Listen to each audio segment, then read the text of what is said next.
खेल के मैदान में खिलाड़ियों का भविष्य संवरता है, लेकिन जब उसी मैदान की नींव पर भ्रष्टाचार के आरोप लगने लगे तो सवाल सिर्फ निर्माण पर नहीं, पूरी व्यवस्था पर उठते हैं। 13 लाख रुपए की लागत, खेल सुविधाओं का वादा, लेकिन सवाल ये कि क्या खिलाड़ियों को मजबूत स्टेडियम मिलेगा या भ्रष्टाचार की कमजोर नींव। चलिए बताते हैं आपको विस्तार से। नमस्कार, स्वागत है आपका यूपी की बात में। फर्रुखाबाद के शमशाबाद में खिलाड़ियों के लिए तैयार किए जा रहे मिनी स्टेडियम का निर्माण शुरू होने से पहले ही विवादों में घिर गया है। स्थानीय लोगों का आरोप है कि करीब 13 लाख रुपए की लागत से बन रहे इस स्टेडियम में गुणवत्ता से समझौता किया जा रहा है। लोगों का कहना है कि निर्माण में घटिया ईंट और निम्न स्तर की सामग्री का इस्तेमाल हो रहा, जिससे भविष्य में पूरी इमारत की मजबूती पर सवाल खड़े हो गए। देखिए हमारी एक खास रिपोर्ट। शमशाबाद नगर में बन रहा ये मिनी स्टेडियम स्थानीय युवाओं के लिए एक बड़ी सौगात माना जा रहा था। उम्मीद थी कि यहाँ बेहतर खेल सुविधाएं मिलेंगी और युवा खिलाड़ियों को अभ्यास के लिए आधुनिक मैदान उपलब्ध होगा। लेकिन निर्माण कार्य शुरू होने के कुछ ही दिनों बाद स्थानीय लोगों ने इसकी गुणवत्ता पर सवाल उठाने शुरू कर दिए। लोगों का आरोप है कि निर्माण में जिस तरह की ईंटों और अन्य सामग्री का इस्तेमाल किया जा रहा है वह सरकारी मानकों के अनुरूप नहीं है। उनका कहना है कि अगर शुरुआत से ही गुणवत्ता की अनदेखी होगी तो भविष्य में पूरी इमारत की मजबूती प्रभावित होगी और खिलाड़ियों की सुरक्षा भी खतरे में पड़ सकती है। लोगों ने निर्माण सामग्री की तकनीकी जांच कराए जाने की मांग की ताकि सच्चाई सामने आ सके। बहुत ही ज़्यादा घटिया स्तर से निर्माण कार्य किया जा रहा है और जिसके संबंध में मैंने ईओ साहब से ही बात की तो उनका इस काम को तत्काल रोक दिया गया है। जो मानक है उसके अनुसार कार्य हो ही नहीं रहा है।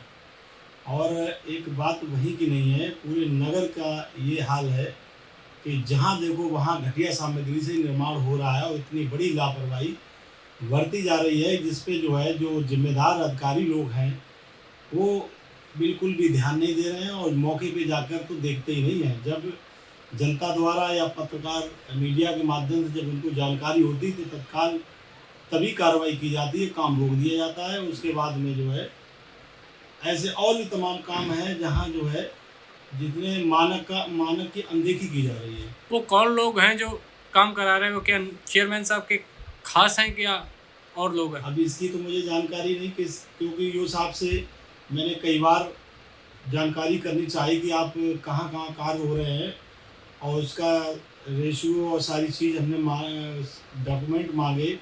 वो ईओ साहब ने सिर्फ आश्वासन दिया कि हम आपको सारे उपलब्ध करा देंगे। कि क्या हमने पूछा क्या क्या विकास कार्य हो रहे हैं शासन द्वारा, लेकिन उसकी कोई भी सही जानकारी नहीं दी और कोई पेपर उपलब्ध नहीं कराया। टेंडर प्रक्रिया होती है, टेंडर की प्रक्रिया की जानकारी नहीं है?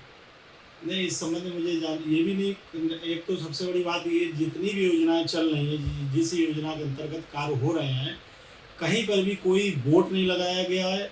किसका ठेका है, उसका मोबाइल नंबर क्या है, किस निधि से कार्य हो रहा है, कितनी की योजना है, इस संबंध में कोई जानकारी नहीं उपलब्ध कराई। सबसे बड़ी बात ये है कि बोर्ड की बैठक जब नगर पंचायत का चुनाव हुआ था तो पहली बैठक हुई थी, उसके बाद अभी तक जानकारी ये हुई है कि अभी तक कोई बैठक नहीं हुई। इस संबंध में मैंने मौखिक भी ईओ साहब से भी, चेयरमैन साहब से भी बोला, लेकिन अभी तक टालते रहे। जब मैं इससे परेशान हो गया, जब इनका संतोषजनक जवाब नहीं मिला तो मैंने डीएम साहब को पत्र लिखा। क्या इस शिकायत को उच्च अधिकारियों तक ले जाएंगे क्या? मैं शासन में ले जाऊंगा और अपने रहते किसी भी कीमत पर घटिया सामग्री का प्रयोग नहीं होने देंगे। चाहे इसके लिए मुझे कोई भी कार्रवाई करनी पड़े, लिखा पड़ेगी, मैं करूंगा। स्थानीय नागरिकों का कहना है कि सरकारी योजनाओं का उद्देश्य जनता को बेहतर सुविधाएं उपलब्ध कराना होता है, लेकिन यहाँ हालात बिल्कुल उलट दिखाई दे रही हैं। आरोप है कि निर्माण कार्य में घटिया गुणवत्ता की पीली ईंटों का इस्तेमाल किया जा रहा है और सीमेंट का मिश्रण भी निर्धारित मानकों के अनुरूप नहीं है।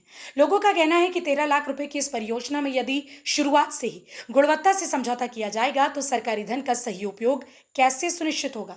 नागरिकों का आरोप है कि बजट का सही इस्तेमाल करने के बजाय बंदरबाट की जा रही है। हालांकि इन आरोपों की स्वतंत्र पुष्टि नहीं हुई है। लोगों ने मांग की है कि निर्माण कार्य की निगरानी किसी स्वतंत्र तकनीकी टीम से कराई जाए और यदि कहीं भी अनियमितता मिले तो संबंधित लोगों के खिलाफ सख्त कार्रवाई की जाए। इस पूरे मामले में राजनीतिक संरक्षण के आरोप भी लगाए जा रहे हैं। स्थानीय लोगों का दावा है कि ठेकेदार के प्रभावशाली लोगों से करीबी संबंध होने की वजह से जिम्मेदार अधिकारी निर्माण कार्य की गुणवत्ता पर ध्यान नहीं दे रहे और शिकायतों के बावजूद कार्रवाई नहीं की जा रही। हालांकि इन दावों की आधिकारिक पुष्टि नहीं हुई है। नगरवासियों का कहना है कि यदि समय रहते निर्माण सामग्री की गुणवत्ता की जांच नहीं कराई गई तो भविष्य में ये स्टेडियम बड़ी समस्या बन सकता है। लोगों ने जिला प्रशासन से पूरे मामले की उच्च स्तरीय जांच कराने, निर्माण सामग्री की लैब टेस्टिंग कराने और दोषी पाए जाने पर संबंधित अधिकारियों व ठेकेदार के खिलाफ सख्त कार्यवाही की मांग की है। सरकारी योजनाओं का उद्देश्य जनता और खिलाड़ियों को बेहतर सुविधाएं देना होता है, लेकिन अगर निर्माण कार्य की गुणवत्ता पर ही सवाल उठने लगे तो पूरी योजना की विश्वसनीयता पर असर पड़ता है। अब देखना होगा कि स्थानीय लोगों के आरोपों पर जिला प्रशासन क्या कार्रवाई करता है, निर्माण सामग्री की जांच होती है या नहीं। फिलहाल इस खबर में इतना ही। बाकी के और अपडेट्स के लिए देखते रहिए यूपी की बात।